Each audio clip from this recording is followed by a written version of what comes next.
to Kardec Reader for Teens. For those of you who might not know, I'm Bia, and Kardec Reader for Teens is a place where teens can come together with other teens to learn about Spiritist teachings and topics in a way that makes more sense to us in today's society. Because sometimes the wording or the way adults explain it, or people with more experience than us, it's harder for us to understand because we don't have those same experiences. But hopefully together as teens, we'll be able to unite our knowledge and learn together. For over a year now, we've been reading through the Spirit's book together, word by word, question by question, going through all of it to make sure we fully understand it, and not just reading it, but trying to really understand it and know the meaning behind it instead of just reading really quickly over the words. So last week we ended off on a part about the joining of the soul with the body and also about abortion. So that's what we talked about last week. So if that topic interests you and you missed last week's, I highly suggest that you go back and listen to it.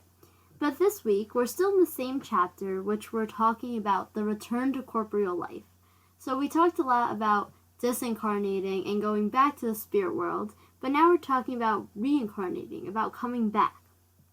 And so, still in the same chapter, but a different section, we're going to be talking today about the moral and intellectual faculties of humankind.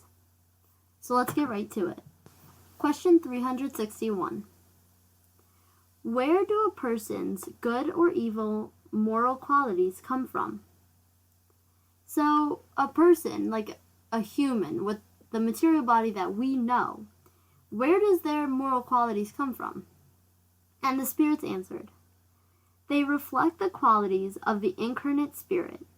The purer the spirit, the more the person is inclined towards the good. So, how the person is, the physical body that we're talking about, incarnated, like on, let's say, Earth, because that's that's the example we can relate to the most on Earth. So this human on Earth, where do the qualities come from? It comes from the spirit that's incarnated. And the more evolved the spirit is, the more evolved that person will be. And then there's a second part to this question, and it says, so a moral person is the incarnation of a good spirit, and a cruel person that of an evil spirit? So they're saying, a good person is a good spirit, and a cruel person is an evil spirit. And the spirit said, yes, but it would be better to say an imperfect spirit. Otherwise, one might believe in spirits who always remain evil, those you call demons. So they said, yes, basically it is that concept that the people who are very good, that's because they're very good spirits, and the people who are not so good, it's because they're not so good spirits. But instead of saying they're cruel or evil or using harsh words like that, the spirit said that we should use the word imperfect. Because when you say evil, it makes it seem like that person's going to be evil forever. But the spirits aren't going to be evil forever. They're going to grow and they're going to learn and they're going to evolve more. So we shouldn't say evil. We should use the word imperfect. Question 362. What is the character of the individuals in whom frivolous and foolish spirits are incarnated? So they're talking about frivolous and foolish spirits. So what do these people on earth look like of these spirits? And the spirits answered, they are thoughtless, cunning, and sometimes malicious beings.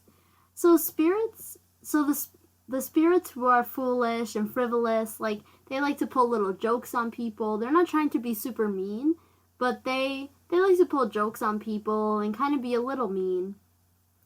And these spirits, when incarnated, the type of people they're going to be is, they're like the spirit said, they're going to be thoughtless, they're going to cunning, and sometimes malicious. Sometimes they're going to do bad things. Question 363. Do spirits possess any passions that do not belong to humankind? So, do the spirits have anything that isn't really portrayed in humankind, like passions? And the spirit said, no. Otherwise, they would have passed them on to you. So all the passions that the Spirit has, they pass on to the human. So the Spirit doesn't have any secret passions. Everything that the Spirit has comes out in the human.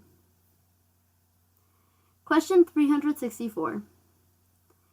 Is it one and the same Spirit who gives an individual his or her moral and intellectual qualities? So is it the same Spirit that gives the moral qualities and also the intellectual qualities? And the Spirits answered, certainly it is one and the same, and such qualities will depend on the degree of the Spirit's evolution. Individuals do not have two spirits within them.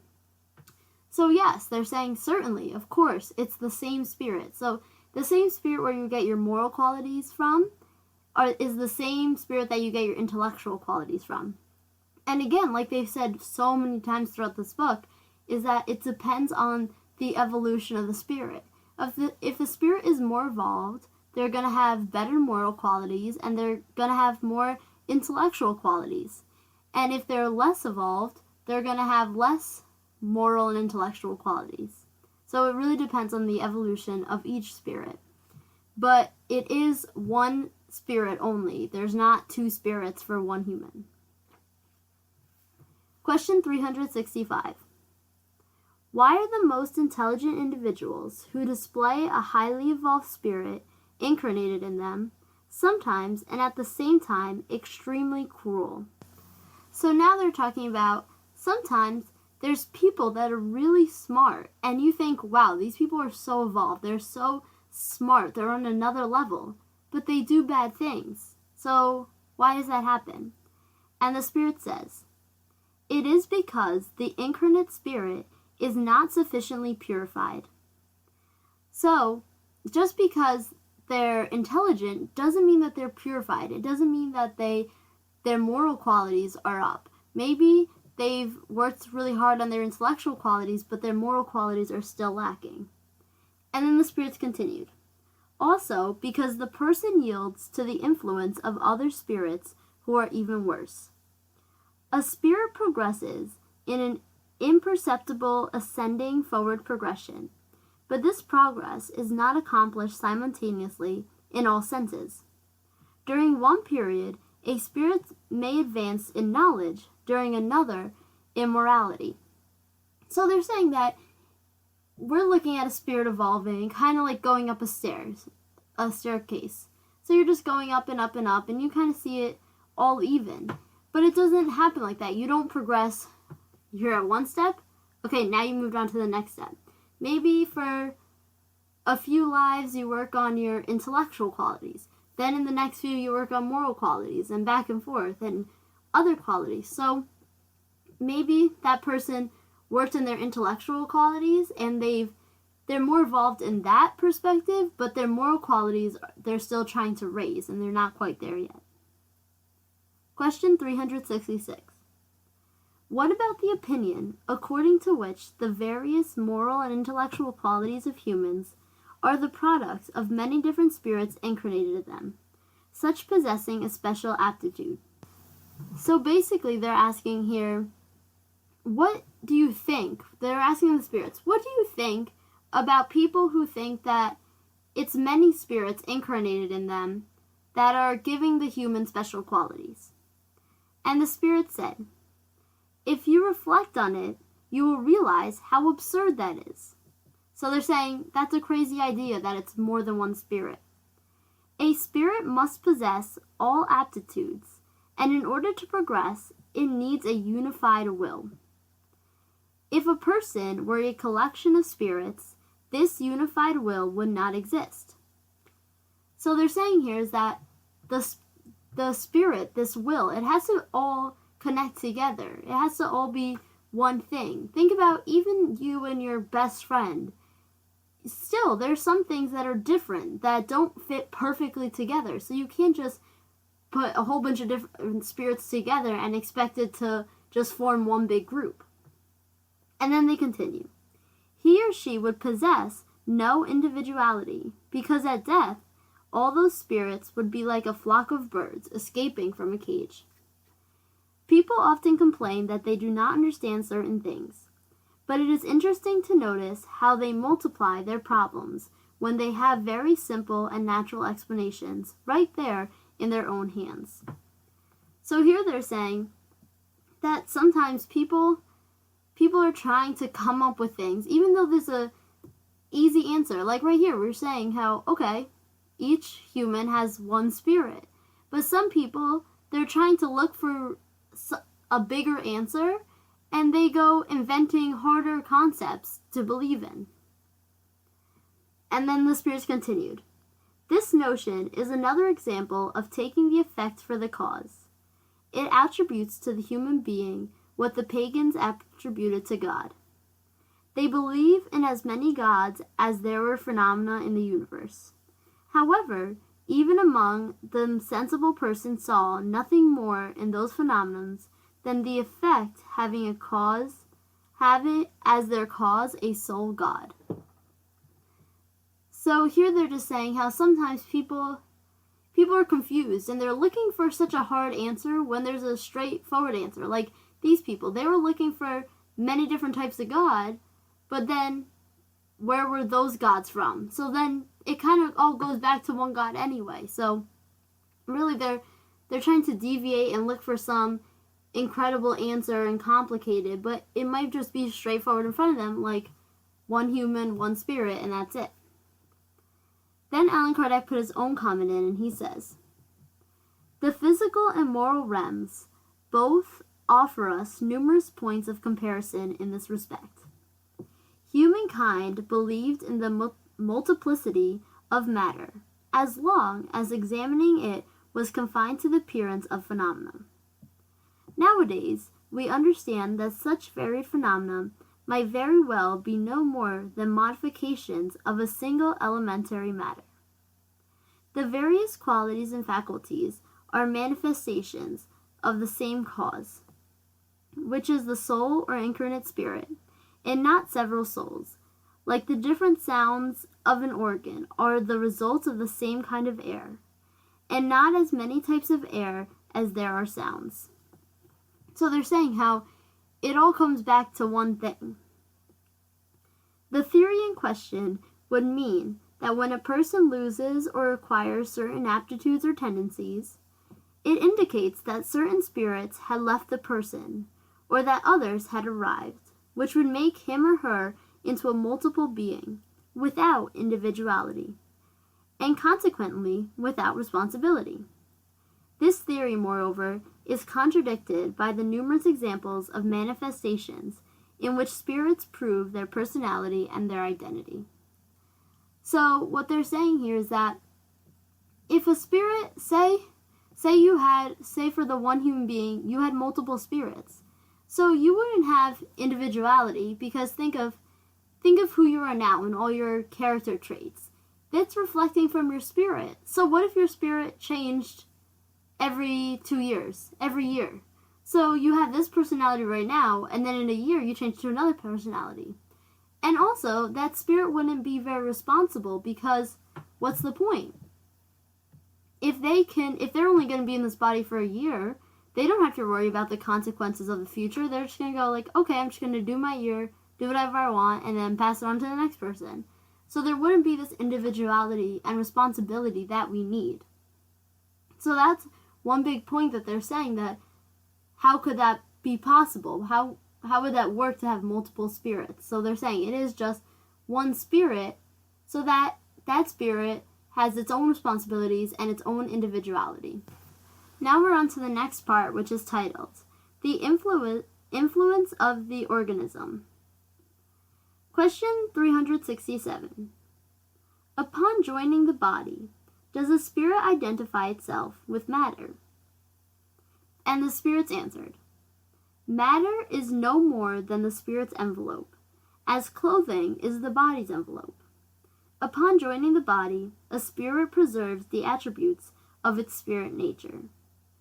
So when joining the body, the spirit with the matter, it kind of just feels like it's putting on clothes. Just like for our body, we put on clothes. to kind of envelope us, the spirit is putting on this human body to be its clothes. Question 368. Does the spirit exercise its faculties with full liberty after its union with a body? So, does it have all its full faculties in full liberty and freedom after it unites with a body? And the spirit said, the exercise of its faculties depends on the organs serving as their instruments. They are weakened by the density of matter. So because of the density of the matter, and some planets less evolved, they might have even denser matter than we know on Earth, then the faculties of the spirit are weakened. And then there's a second part to this question, and it says, then accordingly, would the material envelope be an obstacle to the free manifestation of the spirit's faculty, like an opaque glass is an obstacle to the free emission of light? So they're saying, so basically, is this material envelope, this human body, is it kind of an obstacle for the spirit to get through? And the spirit said, yes, and exceedingly opaque. So what they're saying about an opaque glass is like, it's kind of a foggy glass that you can't see completely through. It's supposed to be clear, but it's kind of foggy and you can't see through. So they're talking about the light going through this foggy glass. So they say, yeah, it's kind of like that. So the spirit, it's inside of this glass and it's all foggy and it's trying to get the light through, but it's not just shooting straight through. It's stuck in this fog, which is what they're saying here. And then Allan Kardec put his own comment in, and he says, one may further compare the action of the body's matter upon a spirit to that of sludgy water, which hinders the free movement of an object immersed in it. So they're saying, so water, maybe if you ever go to water where there's a lot of seaweed in it, it's harder to move than just moving in free water. Or even sometimes if you try walking in water, it's harder than just walking on land. So it's like that. It's kind of holding you back from the free motion that you're used to. Question 369. Is the free exercise of the soul's faculties subordinate to the development of the bodily organs? The spirits answered, the organs are the instruments for the manifestation of the soul's faculties. This manifestation depends on the degree of respective organs' development, such as the excellence of a piece of work depends on the excellence of the tool. So they're asking here, so does how the soul exercises its faculties, how it uses it, does that depend also on the organs in the body? And they said the organs is the instrument to manifest. So maybe, like, we need our voice to speak, and we need our eyes to see, and we need our heart, of course, to pump our blood. So depending on how good our organs are, it's going to affect how easily the soul is able to exercise all of these faculties. Question 370. Could one infer from the influence of the organ a connection between the development of the cerebral structure and the moral and intellectual faculties? So they're saying, is there a connection between cerebral, so they're talking about like our brain, the structure of the brain and the moral and intellectual faculties? Is there like a connection? And the spirit said, do not confuse the effect with the cause. The spirit always possesses the faculties that are proper for it. Thus, it is not the organ that gives it its faculties, but rather the faculties that stimulates the development of the organs.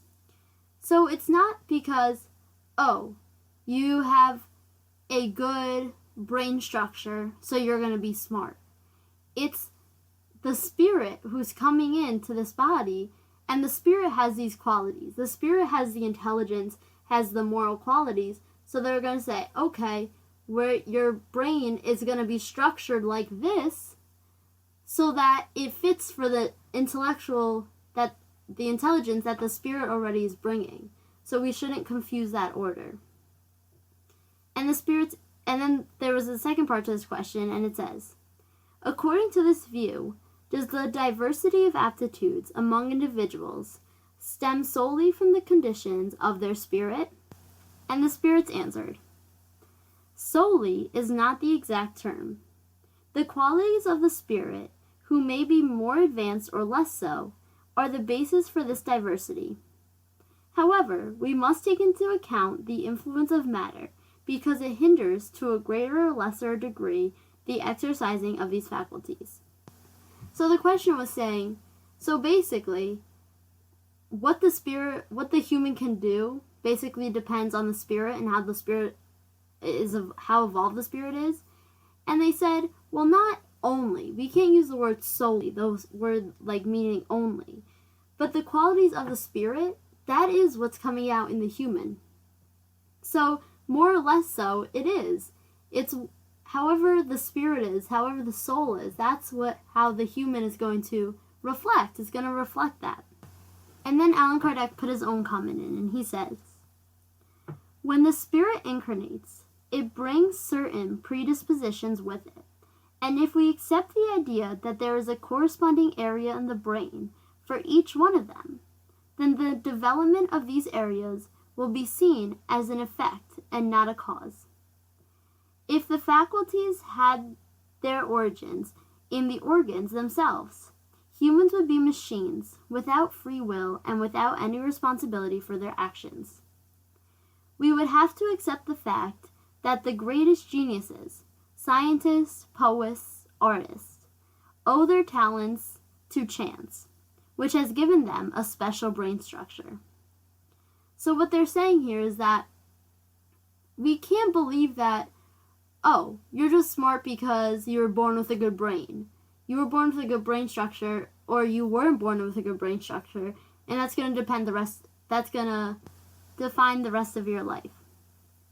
And then he continues, consequently, without this structure, they would not be geniuses. The least simpleton could have been a Newton, a Virgil, or a Raphael, if he had been provided with a certain brain structure.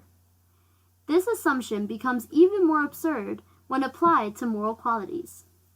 Thus, according to this theory, if St. Vincent de Paul had been gifted by nature with a particular brain structure, he might have been a scoundrel, whereas greatest scoundrels would only lack a certain brain structure in order to become someone like St. Vincent de Paul. On the other hand, if we accept the idea that such special structures, if they exist, are effects developed by exercising the faculties, like the muscles by moving them, then nothing seems unreasonable.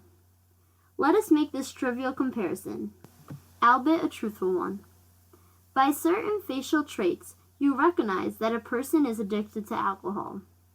Do these traits make the person an alcoholic, or is it alcoholism that produces the traits? Therefore, one may safely state that the organs receive the imprints of the faculties. So, that was a really long explanation on his part, but it makes a lot of sense and it gives us some examples. So, to show us that it's the spirit and the spirit's faculties and who the spirit is and how evolved they are, that's imprinting on the human. That's reflecting on the human, not the other way around. And that's the really important part that we should keep in mind with all of this, is that, like they're saying here, so that first, one really important thing that we came across was that it's only one spirit for one body, for one being. And that it's the spirit that's reflecting through this body. The intellectual qualities, the moral qualities, the good and the bad, it's all coming from the spirit and who the spirit is, and the qualities that the spirit has and how evolved the spirit is. That's what we'll leave off today, and next week we'll start off on the next part, which is called mental impairments and insanity. And we'll go into that next week. But before we leave off today, I'd like to read our message from the Daily Book of Positive Quotations for today's date, August 8th. love within reach. When we cannot get what we love, we must love what is within our reach. Learn to love what we have, rather what we would like to have, is not a matter of giving up or compromising. It's a matter of maturing. We set our goals high, and we should. We work diligently towards our goals, and we should. But if we don't realize all of our goals, should we live our lives with bitterness and regret? How much richer would our lives be if we could appreciate the blessings that we already have?